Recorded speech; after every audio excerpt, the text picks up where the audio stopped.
Hunger is sharper than the sword.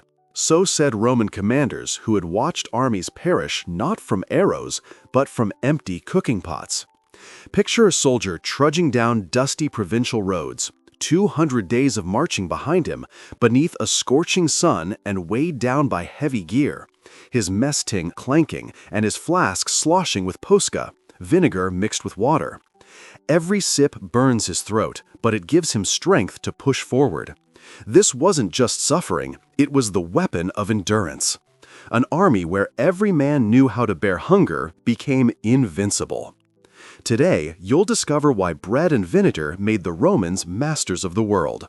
What lay inside a legionary's pack that let him go weeks without resupply, carrying everything on his back. How simple porridge and a sour drink transformed ordinary men into living machines of endurance. We'll reveal the secret of field rations, where every crumb served discipline and calculation. Settle in by the fire. Ahead lies the story of how food kept an empire on its feet. As the sun sets, the marching camp breathes with weary rhythm. Spears thrust into the ground, armor piled in heaps, and somewhere in the background comes the steady scraping of a hand mill.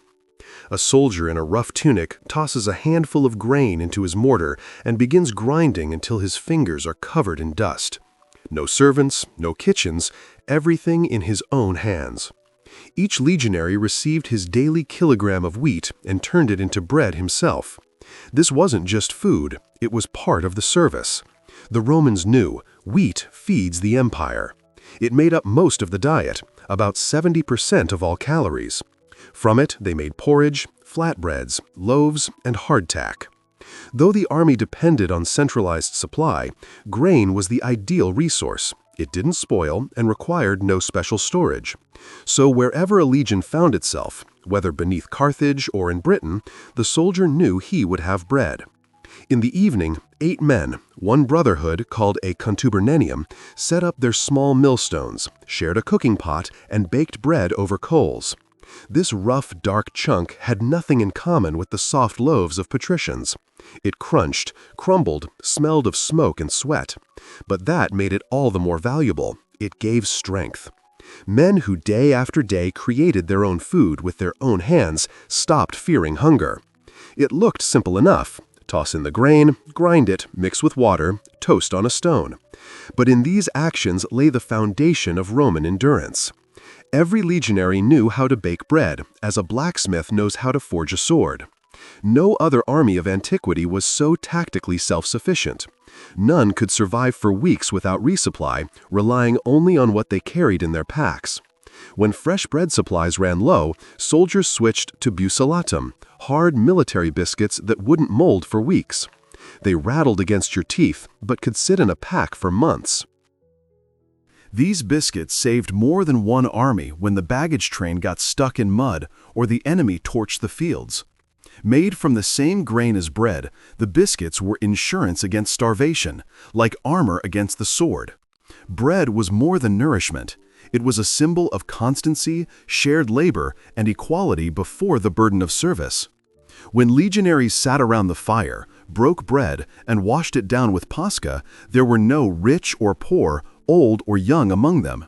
All were part of one machine where each man's effort fed everyone. Now, about what they drank, because without a drink that quenched both thirst and fear, no one survives in Africa or Gaul. Posca, vinegar diluted with water, saved them from death no less often than the sword. Posca, the most brilliantly simple of all Roman inventions. In the flask, a sour liquid that reeks of vinegar and sweat.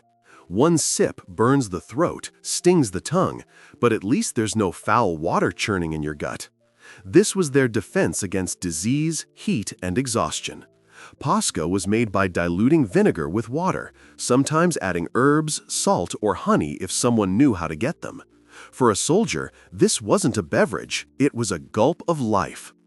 Imagine a day under the African sun, skin burning, armor scorching hot, air shimmering with heat. Water in the streams runs murky, reeking of death.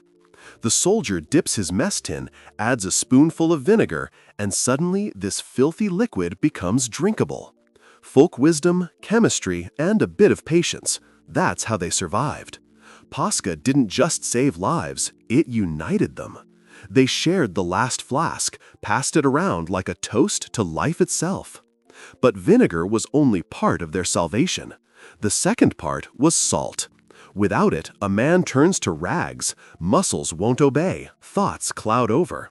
Salt was worth more than silver. They paid for it, stole it, mutinied over it. According to one popular theory, the very word salary comes from the Roman salarium, money given to soldiers for buying salt. Loss of the salt ration could be punishment, and a commander who could supply his legion with this resource was considered a savior. Salt preserved both meat and life. It was even added to Pascha to replace what was lost after a day's march. Without it, the campaign would simply end. Bodies couldn't withstand the scorched earth. But salt didn't solve everything. Real energy came from fats. Lard and olive oil, a strange pair at first glance, but on campaign they went hand in hand. In the Southern Empire, oil filled every amphora. In the north, lard was more common. They rubbed it on skin to keep it from cracking in wind and sun, fried their porridge in it, greased their hands after working the quarries. Oil was part of the standard ration, as essential as bread. It helped the body hold together when muscles refused to obey. Pascha, salt, and fats, this wasn't just a menu, this was a survival formula. Reliable and harsh, like Roman discipline itself. This explains the phenomenon. A man nourished on vinegar and grain could march hundreds of kilometers and enter battle without losing strength. Now meat, that's another story. A rarity, a reward, and a symbol of luxury. And about that, next. Meat in the Legion was like a holiday, not because it was scarce, but because it reminded men of home. The smell of roasting lard, smoke rising from the fire, these scents could change the mood of an entire legion. But by regulation, meat wasn't part of the daily ration. The ordinary soldier got grain, vinegar, a bit of oil. Meat was for special occasions, when the baggage train allowed or victory demanded it. Archaeologists find bones of cattle and pigs at campsites, sometimes traces of game. So they ate what they could obtain: hunting, trade, the occasional gift from locals. Officers, of course, had it easier. They could afford fresh meat, smoked goods, good wine, and cheese. But legendary commanders like Cato the Elder made a point of sharing their soldiers' meager rations, earning boundless respect. Such an officer was worth a dozen speeches about valor. The common legionary took a philosophical view of meat. If the supply train didn't arrive, they'd make do. He got his protein from beans, lentils, and peas. These foods nourished the body no worse than pork. In the pot bubbled a thick stew, a mix of grain, vegetables, and oil. Sometimes they added onion, garlic, herbs. This aroma filled the camp, and with it came the feeling of life. The food was heavy, rough, but honest. It didn't pamper, it kept you on your feet. Legumes provided not just protein, but stability. They didn't spoil, required no cold storage, traveled without trouble. So the Roman baggage train moved not with carcasses of meat, but with sacks of grain and peas. Calculated logistics, brilliantly effective in its simplicity. The army depended on supplies, but the system was finely tuned. Everything was calculated, even breakfast porridge. And in this calculation lay the legion's strength. A soldier knew his portion, his load, and his limit. He ate just enough to last not only the march, but the battle too. Because before a fight, they held no feasts. Quite the opposite, they ate sparingly. No extra weight in the stomach. Sometimes just a crust of bread and a sip of Pascha. The body was hungry, but the mind was clear. A legionary's rations were like fuel for a war machine. Precisely measured, reliably planned, without excess. When needed, a reward in the form of a piece of meat. When not, the usual porridge. Meat lifted spirits, but didn't make a fighter stronger. Strength came from the habit of endurance. Now let's look at what lay behind all this simplicity: the burden, the logistics, and the brilliant organization of Roman army life on campaign. A Roman legionary wasn't just a soldier, he was a pack mule. On his shoulders rested a T-shaped pole called a furca, to which his load was strapped. A mess tin, a sack of grain for several days, a supply of hardtack, a spare tunic, and tools. Nearly 30 kilograms of gear, not counting armor. When he marched, everything rattled and clanged like a mobile forge. The Romans even joked, "When a soldier marches, the earth trembles not from his steps, but from his load." This burden gave the legion tactical flexibility. A Roman didn't wait for the baggage train, at least not every day. He carried supplies that let him survive anywhere from 3 to 15 days. This allowed for rapid forced marches and operating independently from the main force. But behind this soldier's autonomy stood invisible, titanic work. Behind every legion stretched a massive baggage train, extending for kilometers. It carried main grain reserves, siege engines, centurions' tents, and thousands of other items.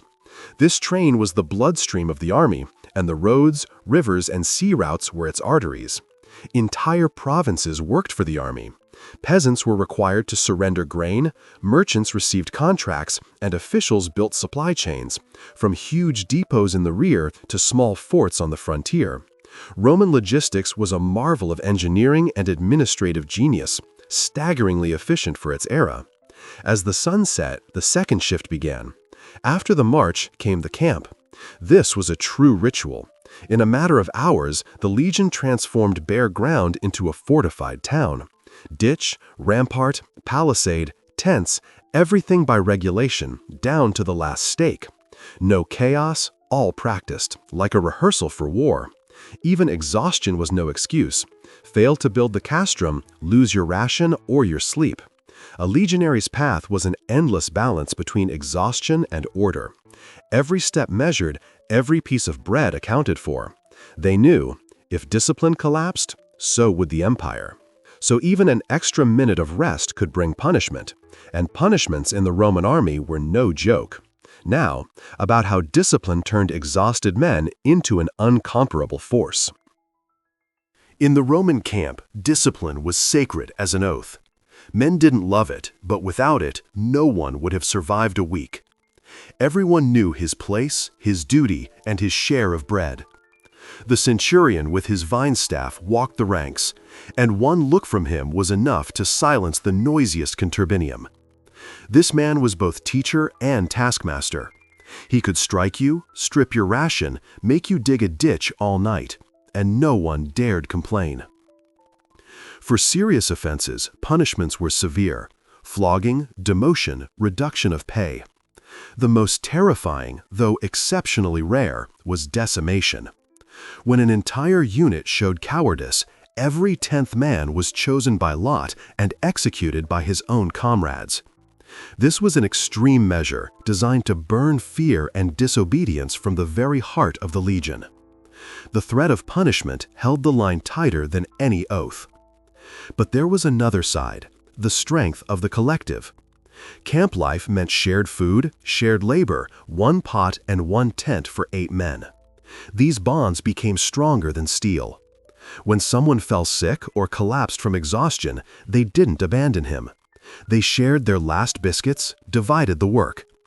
In this brotherhood was born true support, not from orders, but from humanity. This order wasn't cruelty for the sake of fear, it was survival technology. Without it, the campaign would have ended in the first month, just as the campaigns of Rome's enemies ended. Impressive, but crumbling at the first shortage of supplies. But the legion held, suffering hardships, but disciplined, exhausted, but unshakable. A Roman legion's campaign was a test not of the body, but of character. No songs, no glory, just the road, mud, and the thud of footsteps merging with the sound of wind. Days without sleep, nights in the rain, bland porridge and water, and a crust of bread stored in a cloth sack next to the iron. Disease marched shoulder to shoulder with exhaustion. Every day someone fell and didn't get up. But the column moved forward, silent, as if the earth itself pulled them onward. Water, murky, smelling of swamps and dead plants. They boiled it in the same mess tins where they cooked porridge during the day. Sometimes they just added vinegar and hoped that sour taste would defeat the rot. Food ran out faster than orders ended. Then they ate what they could find: roots, grass, seeds of wild plants. In archaeological layers, you can even see traces of ground bark. Legionaries used it to survive when grain ran out. But in these sufferings, they grew stronger. A soldier who had marched through shortage and filth feared nothing anymore. Chafed shoulders, cracked lips, the bitterness of Pascha, all of it was part of the ritual, a test of ultimate endurance. The scarcity of rations gave them a clear head, like a cold morning sharpens a blade. A man accustomed to living on the edge fought without fear, because it couldn't get any worse. Such a life transformed an ordinary peasant into a survival machine. He didn't count on the mercy of the universe, only on himself and his tentmate. Even in weakness, a legionary remained part of the line because it supported him. If one fell, another beside him would catch him, share his piece of bread, his gulp of water, not out of pity, but because otherwise everything would fall apart. Before battle, there were no celebratory feasts, no speeches rang out. Every morning of the march was itself a battle. The soldier ate in silence, slowly, carefully. He broke off a chunk of bread, dipped it in Pascha, chewed slowly, trying not to think that this was all he had left. He wasn't hungry by habit, he lived by it. And when battle began, fear no longer had teeth. Rome didn't conquer the world through heroism. It did so through the habit of endurance. An army that went into battle with an empty stomach and cold resolve in their eyes could not be defeated. They didn't seek glory, they simply marched. And it was precisely this movement forward, step by step, that built an empire. Bread, vinegar, and iron discipline, these were the three pillars on which the Roman legions stood. Their strength lay not in recipes or armor, but in the ability to endure when others broke. Simple food, hard labor, order in everything. From this metal they forged an empire. A legionary wasn't a hero in the conventional sense. He didn't wait for rewards. He simply did his job, day after day, step by step, until only the habit of marching remained. And it was precisely this habit that made them invincible. Centuries have passed, but the question remains the same. How much are you willing to endure to keep from turning back? The Romans knew the answer. Do you? If this story of Roman endurance fascinated you, hit subscribe and turn on notifications. There's much more to uncover about how Rome built an empire.